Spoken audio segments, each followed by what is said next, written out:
Morning 8th class. My name is Mandeep Kaur from Guru Hargobind Public High School Fatehgarh. Today we will discuss about your first chapter of civics. The chapter name is the Constitution and the need for the laws. हाँ जी, Constitution की आ ते आपां नूं जिहड़े कानून आपां बनाउणे आ उन्हां दी की ज़रूरत आ. Let us start with the Constitution. हाँ जी, Constitution की हुंदा है कहंदे a constitution is a set of rules. कहते ये रूल्स का एक सैट होंगे, एक समूह होंगे नियमों का, कानूनों का, तो जोड़े सिद्धांत ने उन्होंने एक सैट होंगे, एक समूह होंगे, उन्होंने इकट्ठे किया होंगे. ठीक है जी, जिहदे बेस के उपर की है एक कंट्री की सरकार चलती है. कहने जोड़े रूल्स ते लॉज मतलब जोड़े भी नियम कानून ये बनाए जाते हैं, ये स्पैशली किद्दां बनाए होंगे आ, ये इदां बनाए होंगे आ ताकि जोड़े लोग ने उस कंट्री के, ठीक है जी, उहदियां नीड्स नेगियां जिहड़ियां उन्हां दियां ज़रूरत ने उन्होंने सूट कर सकन. पीपल बिलोंगिंग कहने जोड़े पीपल होंगे वो किनू किनू बिलोंग करते होंगे, उन्होंने दे ग्रुप्स अलग अलग होंगे आ. ग्रुप्स अलग अलग किद्दां, उन्हों की भाषा अलग होंगी आ. ठीक है जी, उन्होंने धर्म अलग होंगे तो उन्होंने सभ्याचार है जोड़ा वो भी अलग अलग होंगे. कहते इन्होंने सारे ने मिल के एक की बनाया होंगे, नेशन बनाया होंगे, एक देश बनाया होंगे. इस करके की आ कहते ये ज़रूरी हो जाता है कि उत्थे की हो सके, कुछ क रूल्स उत्थे, कुछ क नियम, कुछ क शर्तां उत्थे ला दित्तियां जाण ताकि है उत्थे एक यूनिटी कायम रह सके. तो जिहड़ी मतलब की आ सेम टाइम के उपर कहते जिहड़े अलग अलग ग्रुप ने ये अपने ग्रुप्स की जिहड़ी यूनीकनैस है उन्होंने मैनटेन कर सकन.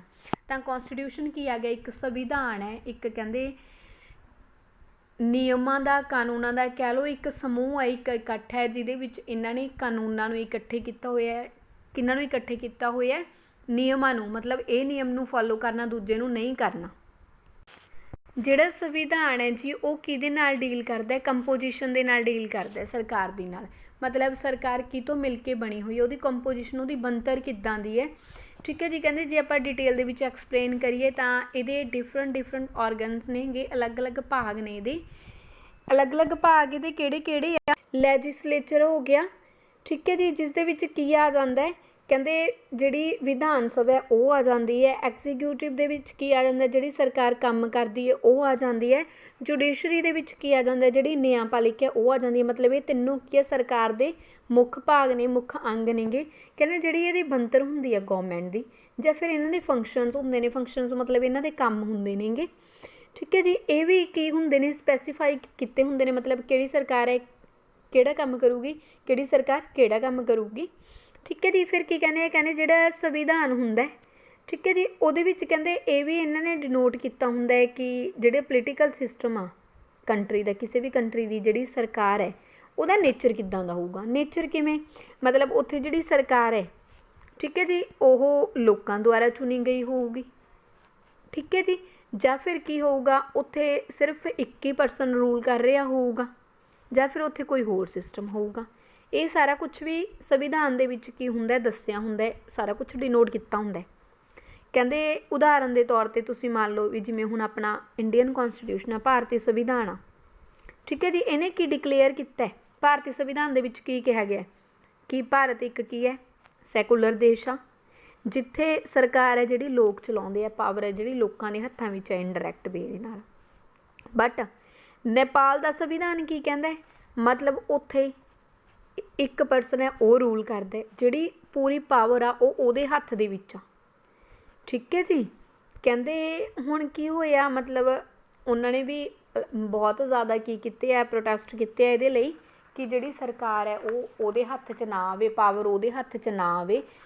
स्पैशल की होण, इलैक्शनस होण ते जिहड़ी सरकार है वो लोकां दे हत्थ च, मतलब पावर है जिहड़ी लोकां दे हत्थ च आवे.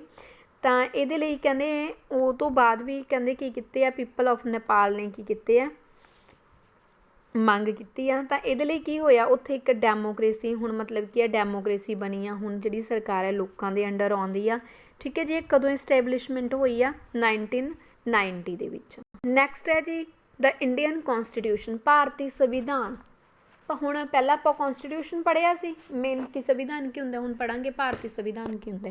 ਕਹਿੰਦੇ ਜਿਹੜਾ ਇੰਡੀਅਨ ਕੌਂਸਟੀਟਿਊਸ਼ਨ ਆ, ਠੀਕ ਹੈ ਜੀ, ਇਹ ਕੀ ਹੈ, ਕੰਪਰੀਹੈਂਸਿਵ ਡਾਕੂਮੈਂਟ ਹੈ, ਇੱਕ ਬਹੁਤ ਵੱਡਾ ਕੀ ਹੈ ਡਾਕੂਮੈਂਟ ਹੈ ਇੱਕ. ਠੀਕ ਹੈ ਜੀ, ਜਿਹਦੇ ਵਿੱਚ ਕਿੰਨੇ ਆਰਟੀਕਲਸ ਨੇ? 395 ਆਰਟੀਕਲਸ ਨੇ. ਤੇ 11 ਇਹਦੇ ਵਿੱਚ ਸ਼ਡਿਊਲਸ ਨੇਗੇ। ਕਹਿੰਦੇ ਇੰਨਾ ਜ਼ਿਆਦਾ ਵੱਡਾ ਲਿਖਿਆ ਹੋਇਆ ਕਿ ਕੀ ਮੰਨਿਆ ਗਿਆ ਇਹ ਕਿ ਪੂਰਾ ਹੀ ਜਿਹੜਾ ਸੰਸਾਰ ਹੈ ਉਹਦੇ ਵਿੱਚ ਸਭ ਤੋਂ ਵੱਡਾ ਜਿਹੜਾ ਸੰਵਿਧਾਨ ਆ, ਵੱਡੀ ਲੈਂਥ ਦਾ ਜਿਹੜਾ ਹੈਗੀ ਆ, ਉਹ ਭਾਰਤੀ ਸੰਵਿਧਾਨ ਦੀ ਆ। ਜਿਹੜਾ ਕਹਿੰਦੇ ਇੰਡੀਅਨ ਕੌਂਸਟੀਟਿਊਸ਼ਨ ਆ ਜੀ, ਇਹਦੇ ਵਿੱਚ ਕੀ ਕੁਛ ਆ ਜਾਂਦਾ, ਪਾਵਰਸ ਆ ਜਾਂਦੀਆਂ ਨੇ, ਕਿਹਦੀਆਂ ਪਾਵਰਸ ਆ ਜਾਂਦੀਆਂ ਨੇਗੀਆਂ ਇਹਦੇ ਵਿੱਚ। ਲੈਜਿਸਲੇਚਰ ਮਤਲਬ ਕੀ ਵਿਧਾਨ ਸਭਾ ਦੀਆਂ ਆ ਜਾਂਦੀਆਂ ਨੇਗੀਆਂ, ਜਿਹਦੇ ਵਿੱਚ ਕੀ ਹੁੰਦਾ ਹੈ, ਚਾਹੇ ਤਾਂ ਸੈਂਟਰ 'ਤੇ ਦੇਖ ਲਓ ਕਹਿੰਦੇ, ਚਾਹੇ ਸਟੇਟ ਦੇ ਵਿੱਚ ਦੇਖ ਲਓ, ਦੋਨਾਂ ਦੀ ਪਾਵਰ ਇਹਦੇ ਅੰਡਰ ਆ ਜੂਗੀ।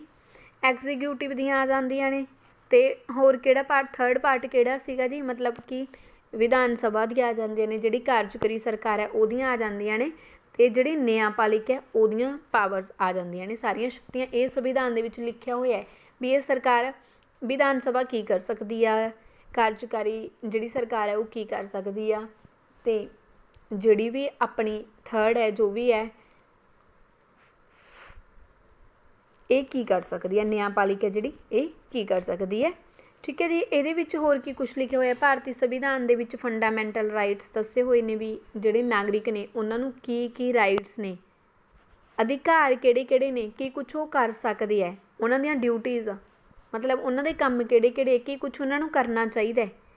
ਠੀਕ ਹੈ ਜੀ। ਅਤੇ ਜਿਹੜੇ ਡਾਇਰੈਕਟਿਵ ਪ੍ਰਿੰਸੀਪਲਸ ਨੇਗੇ ਜਾਂ ਫਿਰ ਸਟੇਟ ਪੋਲਿਸੀ ਆ, ਉਹ ਸਾਰਾ ਕੁਛ ਭਾਰਤੀ ਸੰਵਿਧਾਨ ਦੇ ਵਿੱਚ ਲਿਖਿਆ ਹੋਇਆ ਹੈ। ਇਹਦੇ ਵਿੱਚ ਹੋਰ ਕੀ ਕੁਛ ਲਿਖਿਆ ਹੋਇਆ, ਕਹਿੰਦੇ ਭਾਰਤੀ ਸੰਵਿਧਾਨ ਦੇ ਵਿੱਚ ਜਿਹੜੀਆਂ ਸ਼ਡਿਊਲ ਕਾਸਟਾਂ ਨੇਗੀਆਂ, ਜਿਹੜੀਆਂ ਪਿਛੜੀਆਂ ਜਾਤੀਆਂ ਨੇ ਜਾਂ ਪਛੜੀਆਂ ਸ਼੍ਰੇਣੀਆਂ ਨੇਗੀਆਂ ਜਾਂ ਪਛੜੇ ਹੋਏ ਕਬੀਲੇ ਨੇਗੇ, ਠੀਕ ਹੈ ਜੀ, ਉਹਨਾਂ ਦੀ ਸੇਫ ਗਾਰਡਿੰਗ ਵੀ ਲਿਖੀ ਹੋਈ ਹੈ, ਉਹਨਾਂ ਦੀ ਸੁਰੱਖਿਆ ਵੀ ਲਿਖੀ ਹੋਈ ਹੈ ਇਹਦੇ ਵਿੱਚ, ਉਹ ਵੀ ਇਹਦੇ ਵਿੱਚ ਮੈਨਸ਼ਨ ਕੀਤੀ ਹੋਈ ਆ।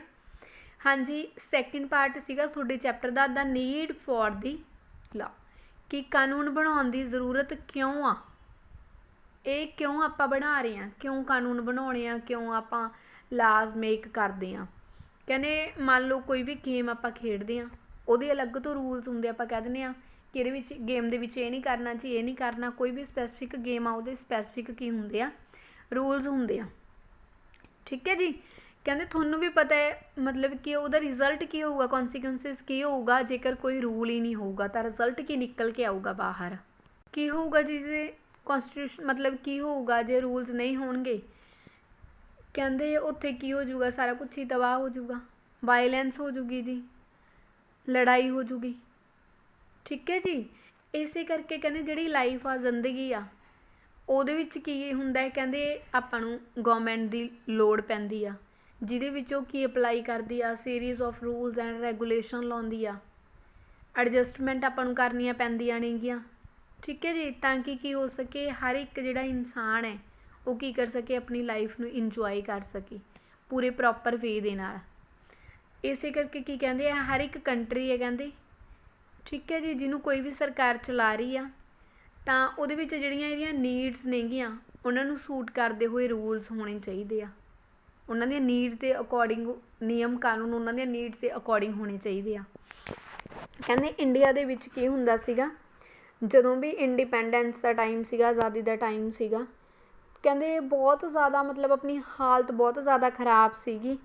ਠੀਕ ਹੈ ਜੀ। ਖ਼ਰਾਬ ਕਿੱਦਾਂ ਸੀਗੀ, ਆਪਾਂ ਕੀ ਕਰ ਰਹੇ ਸੀ, ਬਹੁਤ ਜ਼ਿਆਦਾ ਉਹਨਾਂ ਤੋਂ ਸਫ਼ਰ ਕਰ ਰਹੇ ਸੀ, ਕੰਡੀਸ਼ਨਸ ਤੋਂ ਸਫ਼ਰ ਕਰ ਰਹੇ ਸੀ। ਸੁਸਾਇਟੀ ਦੇ ਅਲੱਗ-ਅਲੱਗ ਸੈਗਮੈਂਟ ਬਣੇ ਹੋਏ ਸੀਗੇ, ਸੁਸਾਇਟੀ ਅਲੱਗ-ਅਲੱਗ ਪਾਰਟਸ ਦੇ ਵਿੱਚ ਡਿਵਾਈਡ ਹੋਈ ਸੀਗੀ। ਕਿੱਦਾਂ, ਕਹਿੰਦੇ ਜਿਵੇਂ ਅਨਟੱਚੇਬਿਲਟੀ ਹੋ ਗਈ, ਛੂਤ ਛਾਤ ਹੋ ਗਿਆ ਜੀ, ਕਿ ਜਿਹੜੇ ਅੱਪਰ ਕਾਸਟਿਜ਼ ਦੇ ਲੋਕ ਨੇਗੇ, ਲੋਅਰ ਕਾਸਟਾਂ ਵਾਲੇ ਉਹਨਾਂ ਨੂੰ ਟੱਚ ਨਹੀਂ ਕਰਨਗੇ। ਠੀਕ ਹੈ ਜੀ। ਉਹਨਾਂ ਤੋਂ ਨੀਚੇ ਬੈਠਣਗੇ, ਨੀਚੇ ਰਹਿਣਗੇ। ਠੀਕ ਹੈ ਜੀ। ਜਿਹੜੇ ਸਕੂਲਾਂ 'ਚ ਉਹ ਪੜ੍ਹਦੇ ਆ ਉੱਥੇ ਨਹੀਂ ਪੜ੍ਹਨਗੇ, ਮੰਦਿਰਾਂ 'ਚ ਨਹੀਂ ਜਾਣਗੇ। ਫਿਰ ਕੀ ਹੋ ਗਿਆ, ਔਰਤ ਹੈ ਜਿਹੜੀ ਉਹਨੂੰ ਕੀ ਆ, ਲੋਅਰ ਦਰਜਾ ਦਿੱਤਾ ਗਿਆ ਸੀਗਾ ਆਦਮੀ ਨਾਲੋਂ। ਠੀਕ ਹੈ ਜੀ। ਕਿ ਔਰਤ ਨੂੰ ਕੀ ਸਮਝਿਆ ਜਾਊਗਾ, ਨੀਵਾਂ ਸਮਝਿਆ ਜਾਊਗਾ, ਕੰਮ 'ਤੇ ਨਹੀਂ ਜਾਊਗੀ, ਬਾਹਰ ਨਹੀਂ ਪੜ੍ਹੂਗੀ। ਠੀਕ ਹੈ ਜੀ। ਅਤੇ ਜਿਹੜੇ ਮਤਲਬ ਕਿਸੇ ਵੀ ਕਬੀਲਿਆਂ ਦੇ ਲੋਕ ਸੀਗੇ ਉਹਨਾਂ ਦੇ ਵਿੱਚ ਵੰਡਿਆ ਹੋਇਆ ਸੀਗਾ। ਅਤੇ ਹੋਰ ਮਤਲਬ ਕੀ ਆ, ਸ਼ਰਾਬ ਦਾ ਸੇਵਨ ਬਹੁਤ ਜ਼ਿਆਦਾ ਕੀਤਾ ਜਾਂਦਾ ਸੀਗਾ, ਡਾਊਰੀ ਸਿਸਟਮ, ਦਹੇਜ ਪ੍ਰਥਾ ਸੀਗੀ ਜੀ। ਕਹਿੰਦੇ ਇਹ ਸਾਰਾ ਕੁਛ ਉਸ ਟਾਈਮ 'ਤੇ ਇਹਨਾਂ ਸਾਰੇ ਸੈਗਮੈਂਟਸ ਦੇ ਵਿੱਚ ਸਮਾਜ ਵੰਡਿਆ ਹੋਇਆ ਸੀਗਾ। ਇਹਨਾਂ ਸਾਰਿਆਂ ਨੂੰ ਐਂਡ ਕਰਨ ਦੇ ਲਈ ਜਿਹੜਾ ਸੰਵਿਧਾਨ ਆ, ਜਿਹੜੇ ਕਾਨੂੰਨ ਆ, ਉਹ ਕੀ ਕਰੇ ਗਏ ਹੈ, ਬਣਾਏ ਗਏ ਆ, ਉਹ ਲੋਕਾਂ ਦੇ ਅਨਫੋਰਸ ਕੀਤੇ ਗਏ ਆ।